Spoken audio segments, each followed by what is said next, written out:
Assalamualaikum warahmatullahi wabarakatuh. Kami dari kelompok 3 ingin mempresentasikan hasil kerja kelompok kami. Sebelumnya perkenalkan kelompok kami. Yang pertama ada Nurul Regita Fiarianto NIM 03, yang kedua Samuel Andrian Putri Prasetya NIM 05, ada saya sendiri Dimas Khalil Rahman NIM 14, yang keempat ada Sofiatul Umah NIM 15, yang kelima ada Nisrina Rida Gisa NIM 35, yang keenam ada Nismata Tiffany NIM 36, yang ketujuh ada Lasmaria Fitri Simanjuntak NIM 44, yang ke-8 ada Lailatul Kamalia NIM 45, dan yang terakhir ada Faridatus Salamah NIM 50. Di sini kelompok kami akan membahas tentang kebijakan moneter dan perbankan nasional. Selanjutnya akan dijelaskan oleh teman saya. Baik, saya Faridatus Salamah. Di sini saya akan menjelaskan tentang definisi atau pengertian kebijakan moneter. Kebijakan moneter sendiri merupakan proses mengatur persediaan uang untuk tujuan tertentu, bertujuan untuk menahan dan mencegah inflasi serta menstabilkan negara Indonesia dan juga mensejahterakan pekerja. Kebijakan moneter sendiri juga mengaset standar bunga pinjaman dan juga menjaga kapitalisasi untuk bank dan juga bisa dikatakan sebagai peminjaman usaha terakhir. Pada hakikatnya, kebijakan moneter dibagi menjadi dua, yaitu keseimbangan internal dan keseimbangan eksternal. Keseimbangan internal sendiri merupakan bisa dilihat dalam pertumbuhan ekonomi yang meningkat dan juga stabilitas harga uang yang beredar dan pemerataan pembangunan di setiap wilayah Indonesia. Sedangkan dalam keseimbangan eksternal, kita lihat dari segi pembayaran utang luar negeri. Dalam dua keseimbangan itu terbentuklah ekonomi makro yang bertujuan menjaga stabilitas keuangan di Indonesia serta luasnya lapangan pekerjaan, harga-harga di pasaran yang stabil serta neraca pembayaran di luar negeri yang seimbang dan berjalan lancar. Kemudian pengolahan kebijakan moneter dibagi menjadi dua, yakni kebijakan ekspansif dan kebijakan moneter kontraktif. Yang pertama yakni kebijakan moneter ekspansif. Kebijakan ini biasanya disebut dengan kebijakan longgar. Pemerintah menggunakan kebijakan ini untuk meningkatkan atau menambah jumlah uang yang beredar. Pemerintah menggunakan kebijakan ini biasanya saat terjadi depresi ekonomi dan deflasi atau kenaikan nilai mata uang. Alasan terjadinya depresi ekonomi dan deflasi ini karena meningkatnya angka pengangguran, meningkatnya permintaan masyarakat akan suatu barang. Saat terjadinya hal ini, pemerintah akan mengambil kebijakan ini untuk menstabilkan ekonomi agar perekonomian tetap terjaga. Kebijakan moneter ekspansif ini bisa dijalankan dengan melaksanakan instrumen kebijakan politik, yakni antara lain kebijakan operasi pasar terbuka. Kebijakan ini dilakukan dengan cara mengendalikan uang yang beredar dengan melakukan jual beli surat berharga pemerintah. Kemudian kebijakan diskonto. Kebijakan ini meningkatkan jumlah bunga bank sentral pada bank umum untuk mengendalikan jumlah uang. Biasanya bank umum mengalami kekurangan uang tunai. Langkah yang harus dilakukan harus meminjam kepada bank sentral. Selanjutnya yakni rasio cadangan wajib. Rasio cadangan wajib memiliki arti pemerintah akan mengatur dan menetapkan dana cadangan yang dimana dana cadangan itu disimpan kepada pemerintah dan dipenuhi oleh bank umum dalam memberikan kredit kepada masyarakat. Kemudian selanjutnya kebijakan kredit selektif. Kebijakan ini dilakukan untuk menjaga atau mengetatkan jumlah uang yang beredar agar tidak terjadinya hal-hal yang berlebihan dan merugikan perekonomian di Indonesia. Kemudian ada kebijakan himbauan moral. Tujuan dibuatnya kebijakan ini untuk mengatur dan menjalankan kebijakan moneter dengan menghimbau para pelaku ekonomi dalam membayar kredit dan juga simpan pinjam dan apapun yang berhubungan dengan bank. Dan juga kebijakan ini menghimbau kepada bank supaya meminjam uang lebih kepada bank sentral supaya memperbanyak jumlah uang yang beredar di perekonomian Indonesia. Kemudian politik sharing. Dalam UU nomor 3 pasal 7 tahun 2004 tentang Bank Indonesia memiliki tujuan yakni menjaga dan memelihara keuangan negara agar stabil. Dan juga dimaksudkan politik sharing ini adalah bank sentral yang bertugas memotong uang. Alasan ini dilakukan adalah untuk menyehatkan kembali uang yang jatuh. Kemudian devaluasi. Kebijakan ini dilakukan bank sentral untuk menurunkan nilai uang rupiah terhadap mata uang asing yang naik. Yang terakhir yakni revaluasi, yakni sebaliknya. Kebijakan ini dilakukan sentral untuk menaikkan nilai uang rupiah terhadap mata uang asing. Yang kedua yakni kebijakan moneter kontraktif. Kebijakan ini diberlakukan untuk memiliki arti mengurangi jumlah uang yang beredar. Alasan kenapa diberlakukannya kebijakan tersebut karena terjadinya inflasi. Kebijakan ini bisa disebut kebijakan uang ketat, yang bermaksud untuk menjaga keuangan agar tetap stabil. Kebijakan suku bunga naik atau turunnya bisa dilihat dari permintaan masyarakat. Dari sana, Bank Indonesia selaku bank sentral akan mencetak uang, tapi sesuai permintaan dari masyarakat. Dari situ bisa tercapainya target dari Bank Indonesia. Reaksi dari Bank Indonesia dilihat dari bagaimana permintaan masyarakat sendiri. Apabila permintaan uang menurun, yang terjadi adalah Bank Indonesia akan mengurangi jumlah yang beredar di masyarakat. Begitu sebaliknya, apabila permintaan uang meningkat, maka Bank Indonesia menambah penawaran uang yang beredar. Kesimpulannya, yakni bisa diambil semakin banyak pendapatan dari masyarakat, maka permintaan uang masyarakat akan meningkat. Akan melanjutkan presentasi kelompok kami, yaitu instrumen kebijakan moneter. Yang pertama ada operasi di pasar terbuka. Instrumen kebijakan moneter ini lebih sering disebut dengan kebijakan pasar terbuka ataupun open market operation. Kebijakan ini ditempuh oleh Bank Indonesia agar bisa memperjualbelikan berbagai surat berharga seperti halnya sertifikat Bank Indonesia atau SBI. Jika kebijakan ini memang tidak terjadi, maka bank sentral akan mengurangi jumlah yang beredar di lingkungan masyarakat. Hal tersebut terjadi karena sertifikat Bank Indonesia sudah mampu dibeli oleh masyarakat luas. Kedua, ada menyesuaikan tingkat suku bunga dan diskonto. Instrumen kebijakan moneter ini lebih banyak disebut dengan discount rate. Banyak bank sentral mempunyai wewenang agar bisa meningkatkan ataupun menurunkan tingkat bunga bank. Jika Indonesia memutuskan untuk meningkatkan harga suku bunga, maka mereka akan mengurangi jumlah dalam peredaran. Hal ini terjadi karena masyarakat lebih tertarik untuk menyimpan ataupun menabung uangnya di bank. Mereka akan berpikir bahwa mereka bisa memperoleh lebih banyak uang dari bank dengan adanya suku bunga yang tinggi. Selanjutnya yang ketiga, menyesuaikan giro wajib minimum atau GWM. Instrumen kebijakan moneter ini lebih banyak dikenal dengan sebutan cash ratio ataupun reserve requirement. Sama seperti sebelumnya, bank sentral memiliki kewenangan untuk meningkatkan cadangan kas atau menurunkannya.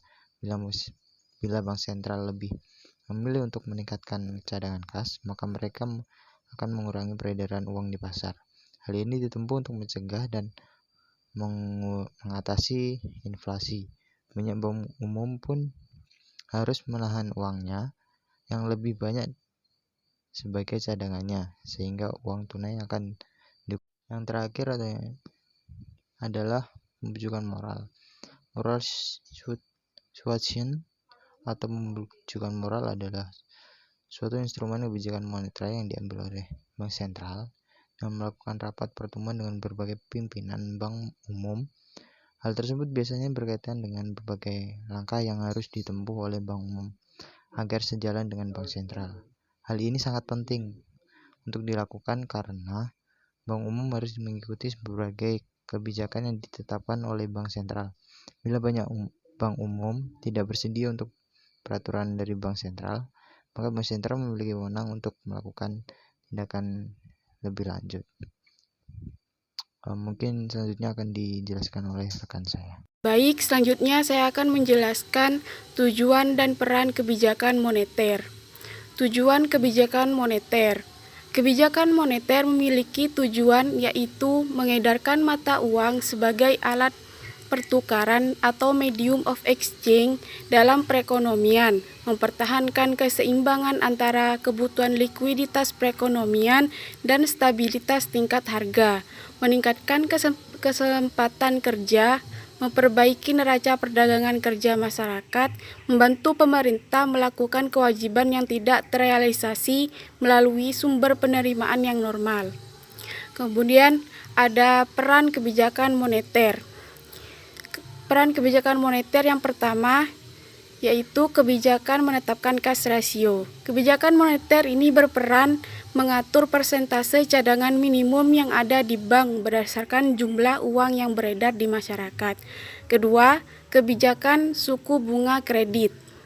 Setiap setoran masyarakat yang diberikan per bulan dari kredit tersebut juga ditambahkan bunga yang sudah ditetapkan oleh bank. Jika bank tidak memiliki kebijakan suku bunga, maka perekonomian negara tidak stabil. Yang ketiga, kebijakan suku bunga deposito. Peranannya sama dengan kebijakan suku bunga kredit. Apabila pemerintah menginginkan peredaran uangnya bertambah, maka suku bunga dinaikkan dan sebaliknya. Nomor 4, kebijakan mempertahankan kestabilan harga. Perekonomian di suatu negara kerap kali tidak stabil, seperti inflasi. Apabila suatu negara mengalami inflasi, maka kebijakan moneter berperan untuk mengurangi peredaran uang dan perekonomian akan stabil kembali. Nomor 5, mengendalikan uang dengan menjual atau membeli surat berharga. Kebijakan ini disebut sebagai operasi pasar terbuka. Apabila negara ingin menambah jumlah uang yang beredar, maka pemerintah akan membeli surat berharga. Dengan begitu, aset negara juga bertambah dan peredaran uang bisa diperbanyak dan sebaliknya.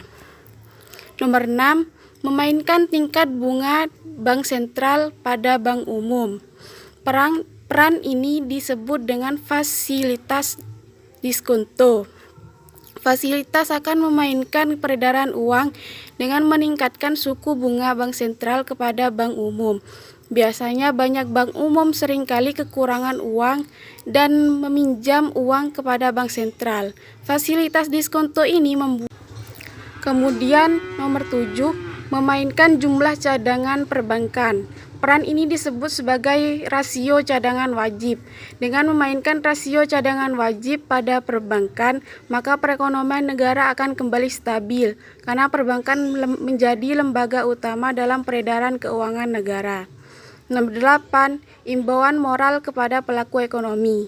Himbauan ini ditunjukkan kepada bank. Pemerintah akan menghimbau setiap bank agar hati-hati memberikan kredit. Dan bank umum juga dihimbau untuk meminjam lebih banyak uang kepada bank sentral untuk memperbanyak uang yang beredar pada perekonomian. Nomor 9, kebijakan nilai tukar uang. Nilai tukar sangat berpengaruh kepada peningkatan harga barang dan jasa, sehingga kebijakan moneter berperan memantau nilai tukar. Nomor 10, mengatur persediaan uang dan barang. Kebijakan moneter juga berpengaruh dalam sektor perdagangan untuk mengatur laju perekonomian dengan menstabilkan keuangan dan memperhatikan penyediaan barang. Dengan begitu, perekonomian akan stabil melalui kebijakan moneter di bidang perdagangan. Selanjutnya akan dijelaskan oleh teman saya. Baik, selanjutnya ada kerangka strategis kebijakan moneter. Tujuan kebijakan yang ingin dicapai oleh kebijakan moneter maupun kebijakan makro pada umumnya adalah bagaimana mencapai stabilitas ekonomi makro, seperti halnya stabilitas harga, pertumbuhan ekonomi, serta tersedianya lapangan pekerjaan. Semua sasaran tersebut sangat sulit dilaksanakan karena timbulnya trade-off antar variabel dan variabel tersebut. Selanjutnya, agar pergerakan suku bunga PUAP O_N tidak terlalu melebar dari ancornya atau biret, Bank Indonesia selalu berusaha untuk menjaga dan memenuhi kebutuhan likuiditas perbankan secara seimbang, sehingga terbentuknya suku bunga yang wajar dan stabil melalui pelaksanaan operasi moneter. Selanjutnya, operasi moneter itu adalah melaksanakan kebijakan moneter oleh Bank Indonesia dalam rangka pengendalian moneter melalui operasi pasar terbuka dan standing facilities. Operasi pasar terbuka yaitu disebut OPT merupakan kegiatan transaksi di pasar uang yang dilakukan atas inisiatif Bank Indonesia dalam rangka mengurangi atau smoothing volatilitas suku bunga PUAP 0/N. Sementara instrumen standing facilities merupakan penyediaan dana rupiah lending facility dari Bank Indonesia kepada bank dan penempatan dana rupiah atau deposit facility oleh bank di Bank Indonesia dalam rangka membentuk koridor suku bunga di PUAP 0/N. OPT itu dilakukan atas inisiatif Bank Indonesia, sementara standing facilities dilakukan atas inisiatif bank itu sendiri. Selanjutnya akan dilanjutkan oleh teman saya. Di sini saya akan melanjutkan presentasi dari kelompok saya, yaitu tentang efektivitas kebijakan moneter. Ada dua teori mengenai efektivitas kebijakan moneter, yaitu yang pertama, natural rate hypothesis dan rational expectation hypothesis. Natural rate hypothesis menjelaskan bahwa efektivitas kebijakan moneter hanya berpengaruh pada jangka pendek saja, tidak untuk jangka panjang. Hal ini disebabkan kebijakan moneter dalam jangka pendek akan meningkatkan output. Namun, dalam jangka panjang, masyarakat akan sadar bahwa upah realnya turun sehingga output yang semula naik akan turun. Rational expectation hypothesis menjelaskan bahwa kebijakan moneter tidak efektif baik jangka pendek maupun jangka panjang, karena masyarakat akan sadar kebijakan moneter akan berdampak pada turunnya upah real. Efektivitas kebijakan moneter dapat diukur dengan dua indikator, yaitu yang pertama, ada beberapa kecepatan atau tenggat waktu, timeline. Yang kedua, kekuatan variabel-variabel yang digunakan dalam merespon shock instrumen kebijakan moneter. Pengertian perbankan. Perbankan adalah lembaga atau perusahaan yang aktivitasnya menghimpun dana berupa giro, deposito, tabungan, dan simpanan yang lain dari pihak yang kelebihan dana atau surplus spending unit, kemudian melemparkan kembali kepada masyarakat yang membutuhkan dana defisit spending unit dalam bentuk kredit atau bentuk-bentuk lainnya dalam rangka meningkatkan taraf hidup masyarakat. Arus perputaran uang yang ada di bank dari masyarakat kembali ke masyarakat, di mana bank sebagai perantara dapat dijelaskan sebagai berikut. Yang pertama, nasabah atau masyarakat yang kelebihan dana menyimpan uangnya di bank sebagai simpanan giro, tabungan, dan deposito. Bagi bank, dana yang disimpan oleh masyarakat adalah sama artinya dengan membeli dana. Yang kedua, nasabah penyimpan akan memperoleh balas jasa dari bank berupa bunga bagi bank konvensional dan bagi bank yang berdasarkan prinsip syariah. Besarnya jasa bunga dan bagi hasil tergantung dari besar kecilnya dana yang disimpan dan faktor lainnya. Yang ketiga, kemudian oleh bank dana yang disimpan oleh nasabah di bank yang bersangkutan disalurkan kembali atau dijual kepada masyarakat yang kekurangan atau membutuhkan dana dalam bentuk pinjaman atau kredit. Yang terakhir, bagi masyarakat yang memperoleh pinjaman atau kredit dari bank tersebut, diwajibkan untuk mengembalikan pinjaman tersebut beserta bunga yang telah disepakati. Khususnya bagi bank yang berdasarkan prinsip syariah, pengambilan pinjaman disertai dengan sistem bagi hasil sesuai hukum syariah Islam. Baik, di sini saya akan menjelaskan tentang fungsi dan peran dari perbankan. Nah, di sini tuh ada 3 fungsi dan peran perbankan, yaitu yang pertama, sebagai lembaga kepercayaan untuk simpanan dana masyarakat, dan perbankan ini mempunyai fungsi dalam penciptaan uang serta mekanisme sistem pembayaran dalam perekonomian. Dengan keberadaan perbankan ini berbagai transaksi keuangan dan ekonomi yang semula itu dilakukan secara barter dan terbatas, kemudian itu dapat berlangsung lebih cepat, lebih aman, dan lebih efisien. Kondisi ini tuh juga didukung oleh mekanisme sistem pembayaran yang telah semakin berkembang, dari mulai transaksi berbasis tunai pada ekonomi tradisional menjadi transaksi berbasis non-tunai seperti penggunaan kartu elektronik pada ekonomi modern. Terlebih lagi itu dengan semakin berkembangnya sistem pembayaran dengan real-time gross settlement atau RTGS, proses penyelesaian pembayaran berbagai transaksi ini tuh dalam ekonomi dapat semakin cepat, dilakukan secara serta-merta dan dalam jumlah yang besar atau high value payment. Yang kedua yaitu sebagai lembaga intermediasi keuangan. Nah, perbankan ini tuh mempunyai fungsi khusus dalam memobilisasi simpanan masyarakat untuk disalurkan dalam bentuk kredit dan pembiayaan lain kepada dunia usaha. Dengan fungsi ini tuh perilaku menabung masyarakat dapat terborong dan kebutuhan pembiayaan itu untuk berbagai kegiatan produksi dan investasi dalam ekonomi itu dapat terpenuhi. Demikian pula itu para debitur akan lebih mudah dalam memperoleh kredit ataupun pembiayaan untuk kebutuhan berbagai aktivitas produksi dan investasinya. Dengan demikian itu mobilisasi dan alokasi sumber-sumber dana dalam ekonomi itu dapat semakin besar dan berlangsung lebih mudah dan efisien. Perbankan ini tuh mempunyai peran penting dalam transmisi kebijakan moneter, khususnya itu pada saluran uang, saluran kredit, dan saluran suku bunga. Karena proses perputaran uang itu berlangsung melalui perbankan. Nah, yang ketiga yaitu sebagai lembaga penanaman aset finansial, perbankan ini tuh mempunyai fungsi penting dalam pengembangan pasar keuangan, khususnya tuh pada pasar uang domestik dan valuta asing.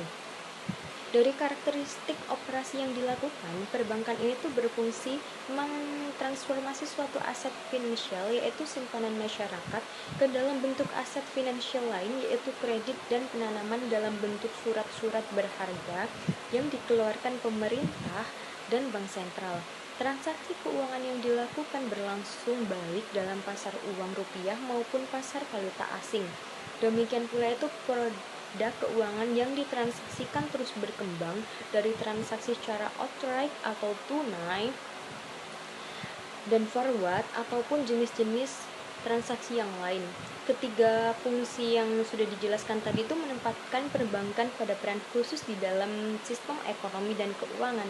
Keberadaan perbankan ini tuh diperlukan sebagai lembaga kepercayaan masyarakat untuk memenuhi kebutuhan dalam menyimpan dana, memperoleh kredit dan pembiayaan lain maupun dalam melakukan berbagai transaksi ekonomi dan keuangan.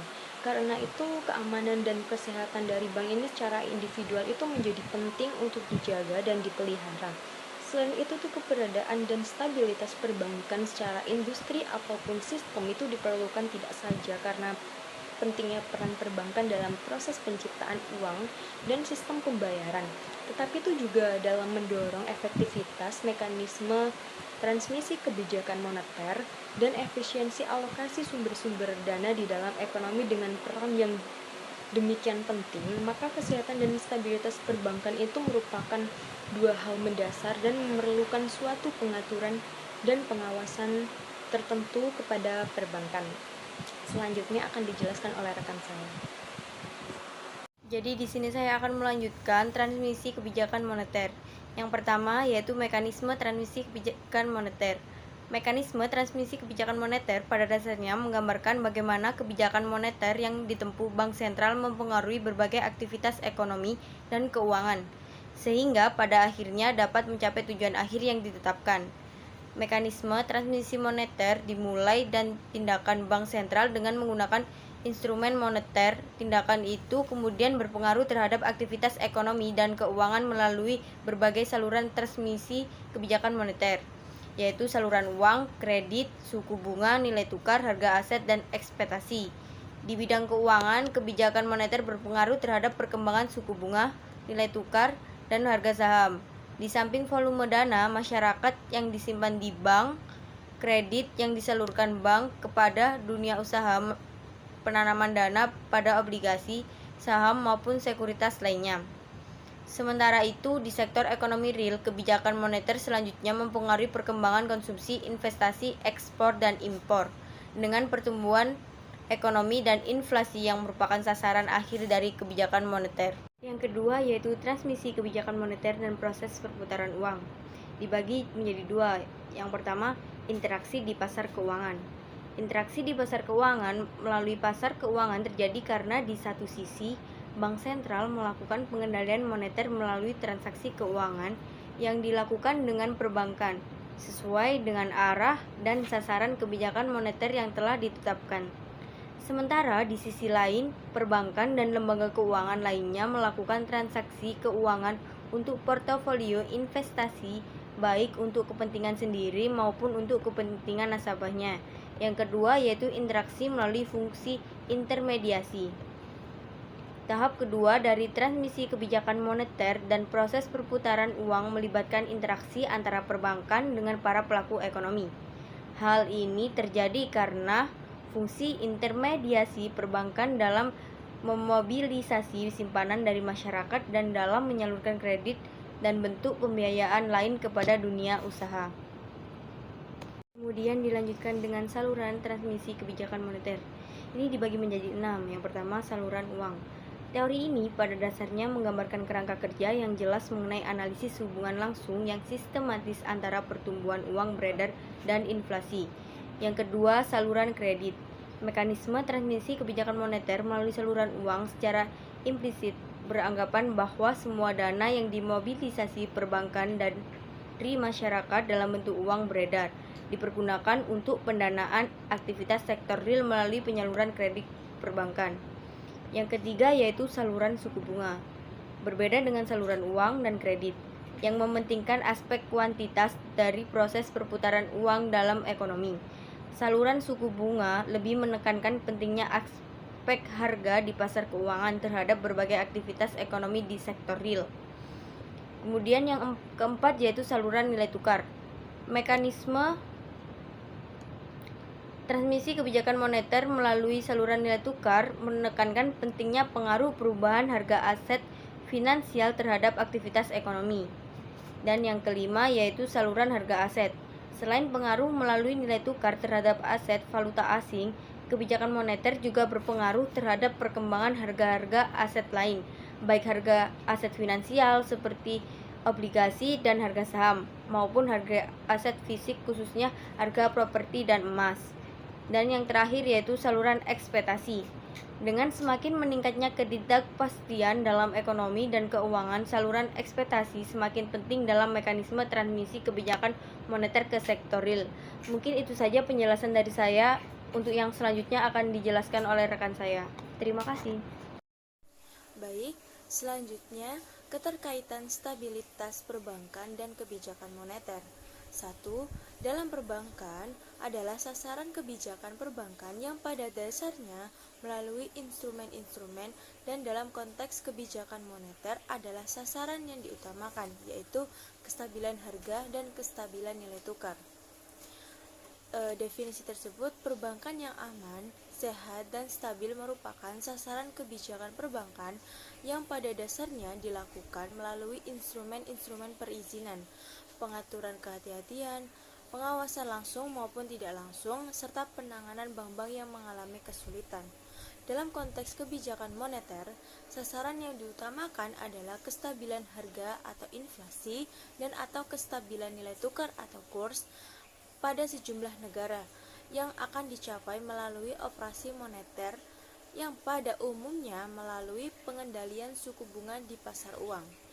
Kemudian yang kedua, pelaksanaan kebijakan moneter jelas tidak dapat berjalan efektif tanpa adanya kondisi perbankan sehat dan stabil. Begitupun perubahan suku bunga, nilai tukar, dan inflasi akibat pelaksanaan kebijakan moneter jelas akan berpengaruh pada kesehatan dan kestabilan perbankan melalui perubahan resiko pasar yang terkandung pada kondisi keuangan dan permodalan perbankan. Yang ketiga adalah pencapaian sasaran kestabilan moneter dapat didukung oleh pencapaian kesehatan dan kestabilan pencapaian sasaran kestabilan moneter dapat didukung oleh pencapaian kesehatan dan kestabilan perbankan melalui berbagai aspek. Pencapaian sasaran kestabilan moneter dapat didukung oleh pencapaian kesehatan dan kestabilan perbankan melalui beberapa aspek. Sistem perbankan yang sehat diperlukan agar sinyal kebijakan moneter dapat ditransmisikan secara efektif ke berbagai aktivitas ekonomi. Apabila kondisi bank-bank rentan, bank sentral jelas akan mengalami kesulitan untuk menilai keterkaitan instrumen kebijakan moneter yang ditempuhnya dengan arah kinerja perekonomian yang diinginkan, sehingga akan mempersulit perumusan kebijakan moneter yang akan ditempuh. Dengan kondisi perbankan yang memburuk, efektivitas kebijakan moneter juga akan terhambat karena bank-bank tidak akan dan mampu merespon sinyal kebijakan moneter secara baik. Selanjutnya, kebijakan moneter dan kebijakan perbankan merupakan dua aspek yang saling terkait dan menentukan. Yang pertama, dari sisi kebijakan moneter, perubahan suku bunga, nilai tukar, dan inflasi akibat pelaksanaan kebijakan moneter jelas akan berpengaruh pada kesehatan dan kestabilan perbankan melalui perubahan risiko pasar yang terkandung pada kondisi keuangan dan permodalan perbankan. Apabila inflasi dan nilai tukar terus mengalami peningkatan dan berfluktuasi misalnya, maka akan terjadi proses redistribusi aset real dari masyarakat penyimpan dana atau investor kepada para debitur kredit perbankan. Khususnya dengan suku bunga tetap, simpanan masyarakat dapat saja turun, sementara resiko kredit debitur dapat meningkat dengan menurunnya permintaan real atas produk usaha debitur. Dengan kata lain, volatilitas inflasi dari nilai tukar akan meningkatkan resiko perbankan, khususnya resiko likuiditas dari sisi simpanan dana masyarakat dan resiko kredit macet dari sisi kondisi usaha debitur. Kemudian yang kedua, operasi moneter juga berdampak pada perbankan dan hal terjadi perubahan suku bunga yang diperlukan untuk pengendalian inflasi dan nilai tukar. Peningkatan dan volatilitas inflasi dan nilai tukar jelas akan meningkatkan risiko pasar yang terkandung dalam neraca bank-bank. Selain itu, perubahan suku bunga yang relatif besar dalam jangka pendek jelas akan meningkatkan ketidakpastian dalam pasar keuangan dan risiko pasar yang dihadapi perbankan.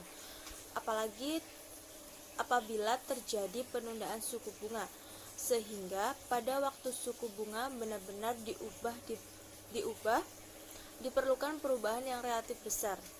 Dampak terhadap resiko yang dihadapi perbankan semakin besar. Dengan kata lain, perubahan kebijakan moneter secara gradual dan dilakukan pada waktu yang tepat dan dapat diantisipasi akan berdampak relatif lebih kecil pada resiko perbankan. Kemudian, yang ketiga, kebijakan akan ditempuh bank sentral untuk menjaga kesehatan dan kestabilan sistem perbankan juga dapat berdampak pada kondisi dan pelaksanaan kebijakan moneter. pengawasan terhadap perbankan yang lebih efektif dan ketat. Misalnya, akan meningkatkan kesehatan dan mengurangi risiko insolvensi perbankan. Kondisi ini akan meningkatkan kepercayaan masyarakat dan karenanya akan meningkatkan dana yang disimpan pada perbankan. Apabila kondisi ini dibarengi dengan pengendalian uang beredar yang optimal dari sisi kebijakan moneter, maka tekanan terhadap inflasi juga akan lebih mudah dikendalikan. Yang keempat, dalam mekanisme transmisi kebijakan moneter akan semakin besar dalam hal terjadi perilaku moral hazard maupun adverse selection risk yang muncul di antara para pelaku perbankan. Kemudian, yang kelima adalah kendala yang dihadapi pada sistem perbankan dan kebijakan moneter. Kendala ini sendiri juga dihadapi oleh bank sentral dalam melaksanakan kebijakan moneter dalam hal terjadi ketidaksehatan bank secara individual sehingga memerlukan pemberian lender of last resort atau LOLR oleh bank sentral. Bahkan, dalam konteks terjadi kesulitan perbankan secara sistemik atau industri secara keseluruhan, sehingga kelangsungan perekonomian terancam. Pemberian Financial System Safety Net atau FSN melalui pembebanan anggaran fiskal oleh pemerintah dengan atau tanpa pembiayaan dari bank sentral sering diperlukan. Studi kasus kebijakan moneter yang dilakukan Bank Sentral yang dikenal dengan Operasi Giro Wajib Minimum atau GMW tentu akan berdampak pada keberlangsungan usaha perbankan regional, searah dengan kajian SBI yang berdampak pada ROA. Maka kebijakan GMW memiliki dampak langsung terhadap ROA, serta dampak secara tidak langsung melalui mediasi Net Interest Margin atau NIM. Penelitian ini akan menganalisis karakter hubungan kebijakan moneter GMW terhadap ROA melalui mediasi variabel makro NIM.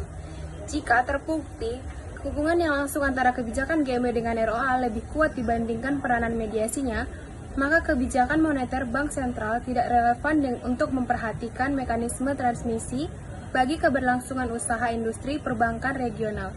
Sebaliknya, apabila hubungan tidak langsung sangat menentukan bagi pembentukan ROA perbankan regional, maka kebijakan moneter seharusnya memperhatikan dengan cermat peranan mekanisme transmisi yang membentuk ROA berdasarkan peranan GMW.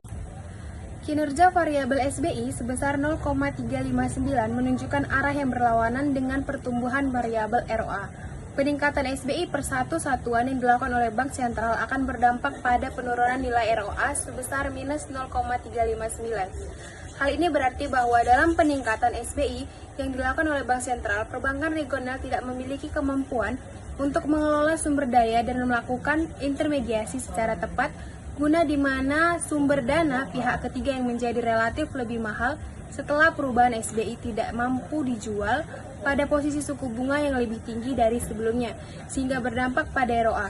Bahwa hal ini sejalan dengan teori yang tersedia, yaitu pada penawaran suku bunga kredit yang lebih tinggi akan membuka ruang risiko kredit yang semakin besar. CAR adalah Capital Adequacy Ratio yang menunjukkan kecukupan modal bagi perbankan dalam pengelolaan tingkat usaha. Ternyata CAR adalah positif sebesar 0,11 yang menunjukkan perubahan searah dengan kinerja ROA. Ternyata pada perbankan regional ditemukan kondisi di mana CAR berkontribusi positif terhadap kinerja ROA.